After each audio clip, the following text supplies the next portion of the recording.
Good morning, good morning, good morning. How are you this morning? I hope you're well. Here we are, middle of the week. It's a Wednesday, one of those days a lot of people are like, oh, middle of the week, neither beginning nor the end, But for me, it's always an interesting day. We tend to get our act together with sort of making sure we're ready for the rest of the week, really. So we're doing things like sales progressing, checking of stock, some inspections, that kind of thing on the management side. And of course, the rent roll, as we always do. But in terms of the market generally, some news to report today. Demand for properties soared by nearly 50% as buyers make the most of Rishi's stamp duty holiday. And this is by Rightmove. They've said that there's been a 49% rise in demand for homes between 400 and 500K, obviously right on the threshold for the stamp duty. In other words, those that will benefit the most. And there's been a 40% rise for inquiries up to 750,000, 26% between 300 and 400. And the ones that saw the lowest was actually the under 300,000 range, where there's the smallest benefit. And of course, many first-time buyers would be exempt anyway, so wouldn't really apply to them.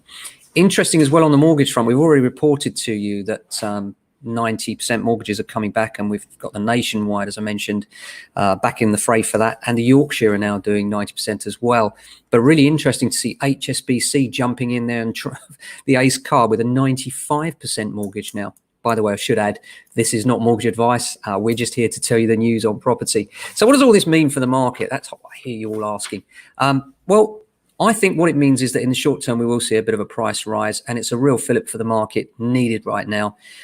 What it will do is it will free up some people that were considering moving within the next year or two, but really not sure because of COVID and because of Brexit. We'll bring forward those decisions, and that has to be a really good thing for the economy right now, I think. I've been saying for some time, it's not just about the house price itself. If house prices stay static, that's fine. It's the volume of sales that we want to increase rather than prices. Everybody wants a secure, solid market. And what this does, it underpins the housing market. And that's so important for confidence. If people are going to buy, they want to be sure that the price they pay isn't going to be vastly different in a year's time or 2 years' time. Now, that said, are we going to see mass redundancies in November this year? Yes, undoubtedly. And there's talk about a polo-shaped recovery now, never heard of that, meaning that some of the inner city areas will suffer more as people work from home, and the peripheral areas where people go to their local shops and are working from home will be okay. So the central areas will struggle and suffer more, particularly in the hospitality industry, although it's all reopening now, isn't it? And we're told that masks are appropriate or they're not appropriate. Well, we've been saying for some time, why wouldn't you? You go into a shop, wear a mask. Why not protect yourself and others? No brainer. Don't see the problem. Anyway, back to the issue at hand. So what does this mean for house prices? Well, in the short term, it underpins them. And I think we could see some price rises coming through now. We're certainly seeing very healthy competition. Lots of viewings and offers are up generally. And I think as we get towards the end of the year, obviously there's going to be a big, short, sharp shock with redundancies and the like.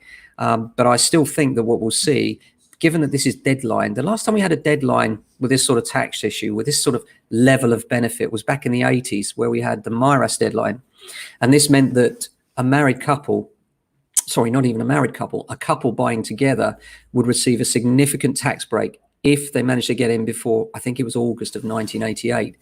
And of course, inevitably, everybody steamed in and bought their houses, and prices actually went up significantly over that time. And in the end, the graph was absolutely off the scale. I mean, it was just ridiculous. I can remember working in Streatham, Winkworth at the time, and people were literally queuing outside the door. It was absolutely crazy. And we were working overnight, getting the last sales through so that people could take advantage of the deadline.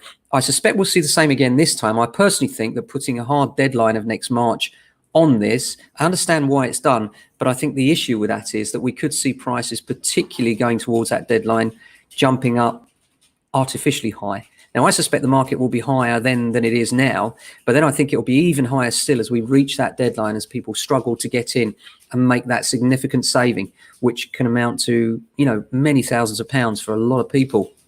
So therefore, what I expect to happen is that the market will definitely consolidate. We'll definitely see some more vendors coming to market. Valuations are starting to book up. Offers are coming in. Confidence is returning. Buy-to-let investors are back as well, which is the big change, because obviously they stand to benefit from this as well. And for a long time now, the government sent a message that they seem to hate buy-to-let investment by taxing it to the nth degree. And this just reverses that up slightly. And buy-to-let investors are taking advantage of that, especially those that are considering doing this for their pension and the likes are coming forward and saying, actually, now is the time to do it. And, in the long term, you'll never lose a buy-to-let investment, in my humble opinion. So what I suspect will happen, we'll see price rises through the rest of this year and actually through the start of next year as well, right up to that deadline. And then I think we'll see prices dip for a while just afterwards. But I suspect still that after that dip, we'll be ahead of where we are now. So I think in a way, he's done a good job, Rishi, hasn't he? But it's easy to do a good job when you're just giving away money. Personally, I would rather have seen a tapering off of that benefit come March next year. I think that would be more appropriate, and we'd be less likely to see that peak and then trough slightly afterwards.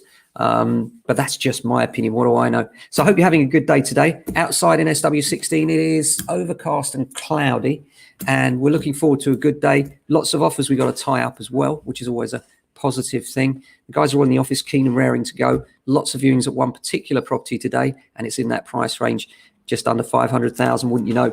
So I'll be back same time tomorrow for another Ken at 10. Hope you have a fantastic day. And in the meantime, thanks, Property Jungle. Couldn't agree more. 100% wear a mask. Have a great day. We'll speak to you tomorrow. Bye now.